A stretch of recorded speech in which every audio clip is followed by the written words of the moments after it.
ఒక సదుద్దేశం, ఒక సదాశయం లేకుండా ఒకరు కన్యాకుమారి నుంచి కశ్మీర్ వరకు నడిచిన అది ఒక నిరర్ధకమైన నడకగా చరిత్రలో మిగిలిపోతుంది.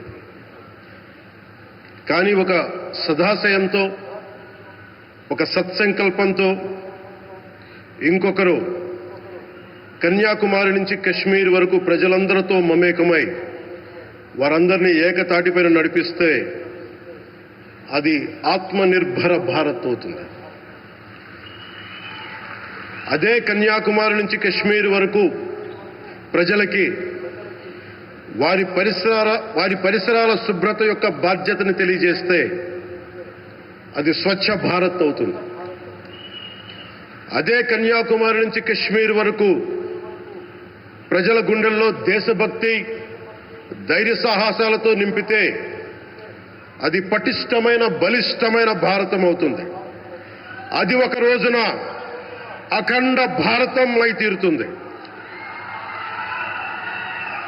ఒక బలమైన భారత్ కోసం, ఒక దృఢమైన దేశం కోసం, జగత్తంతా వసుదైక కుటుంబం అనే భావన కోసం 4.5 దశాబ్దాలుగా పరిశ్రమిస్తూ ఆ దారిలో ఎదుర్కొన్న ప్రతి పరాజయాన్ని, పడ్డ ప్రతి అవమానాన్ని నవ్వుతూ స్వీకరిస్తూ వాటినే విజయాలకి ఇంధనంగా వాడుకుంటూ దేశాన్ని అభివృద్ధి పథంలో నడిపిస్తూ భారతదేశాన్ని ప్రపంచంలోనే 3వ బలమైన ఆర్థిక వ్యవస్థగా తీర్చిదిద్దేలా నడిపిస్తున్న మన ప్రియతమ ప్రధాని, మన గౌరవ ప్రధాని శ్రీ నరేంద్ర మోదీ గారికి నా తరపున 5 కోట్ల మంది ఆంధ్రప్రదేశ్ ప్రజల తరపున నా హృదయపూర్వక నమస్కారాలు.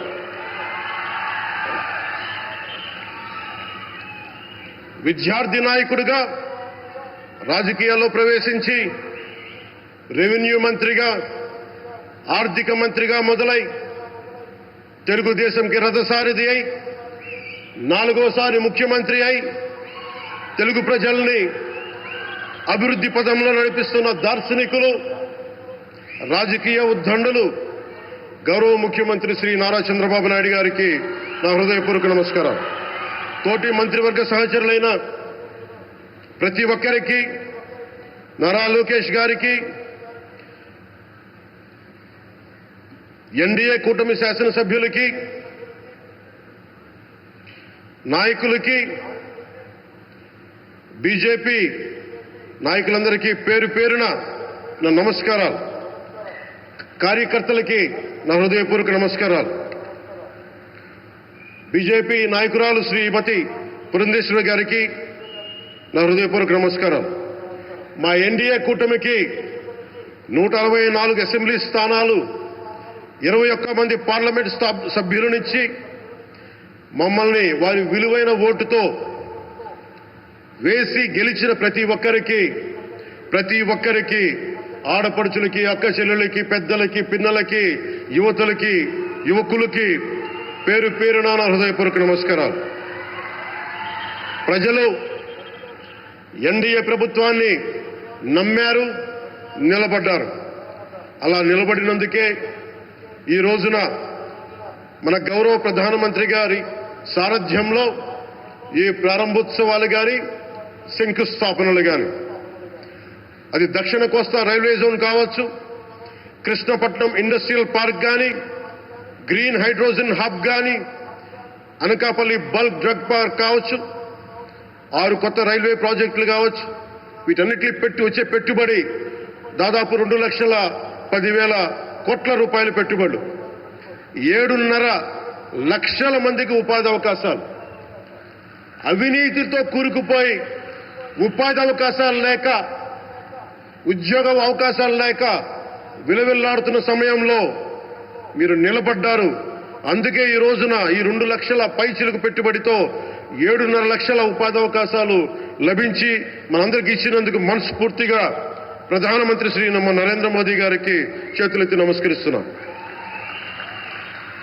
ఇవి కాకుండా కొత్త హైవేల నిర్మాణం, విస్తరణ, అలాగే అమరావతి రాజధానికి పెట్టుబడులు, పోలవరంకి నిధులు, 15th ఫైనాన్స్ కమిషన్ నిధులు కానీ, జల్ జీవన్ మిషన్ కోసం ప్రతి ఇంటికి నీరు, రక్షిత మంచినీరు రావాలి ఆయన ఆకాంక్ష, ఆయన ఆశయం. మనకు గంట కాదు 24 గంటలు రావాలని పడ్డ తపన ప్రధానమంత్రి గారిది. వీటన్నిటికీ చేయగలుగుతున్నాం, ముందు ప్రారంభించామంటే మీరు మా మీద పెట్టిన భరోసా, మా మీద పెట్టిన నమ్మకం, గౌరవ ప్రధానమంత్రి గారి మీద మీరు చూపించిన నమ్మకం. ఈ రోజున అది 2 లక్షల పైచిలకు పెట్టుబడులుగా ఇక్కడికి వచ్చింది.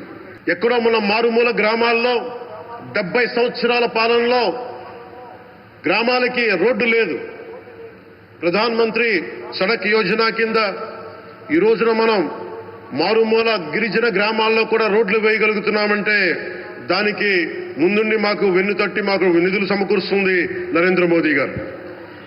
భారతం అభివృద్ధి పదంలో ఎందుకు చేశారు ఇవన్నీ అంటే, భారతదేశం అన్ని రాజ్యాలు, అన్ని రాష్ట్రాలు ఏ ఒక్కరు కూడా అభివృద్ధిలో వెనకపడకూడదు. అది మనకి తెలంగాణ కావచ్చు, ఆంధ్రప్రదేశ్ కావచ్చు, ఆంధ్రప్రదేశ్లోని ఉత్తరాంధ్ర, రాయలసీమ, మనకి కోస్తాంధ్ర కావచ్చు, ఎక్కడా కూడా ఏ ప్రాంతం కూడా వెనుకపడకూడదు. అభివృద్ధిలో అందరికీ సమాన వాటా ఉండాలని చెప్పే ఈరోజు ఇన్ని పెట్టుబడులు.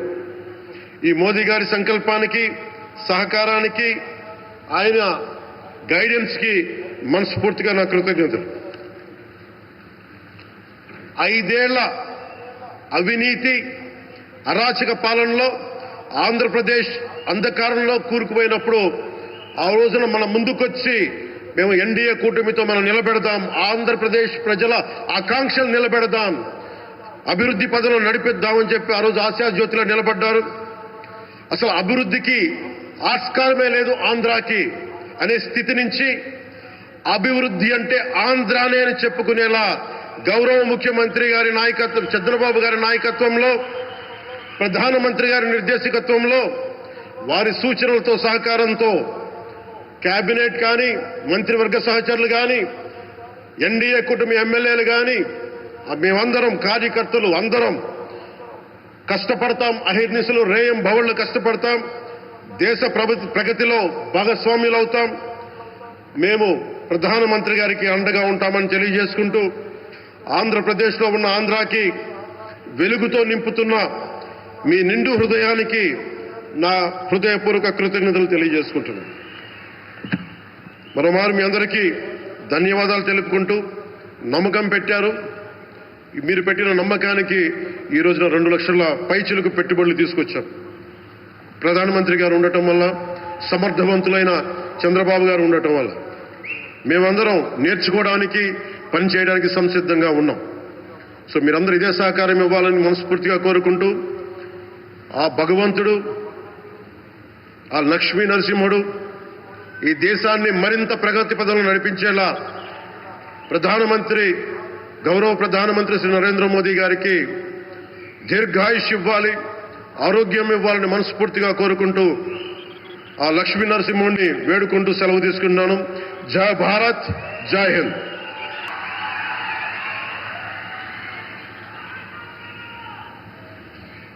Thank you, sir. Thank you very much.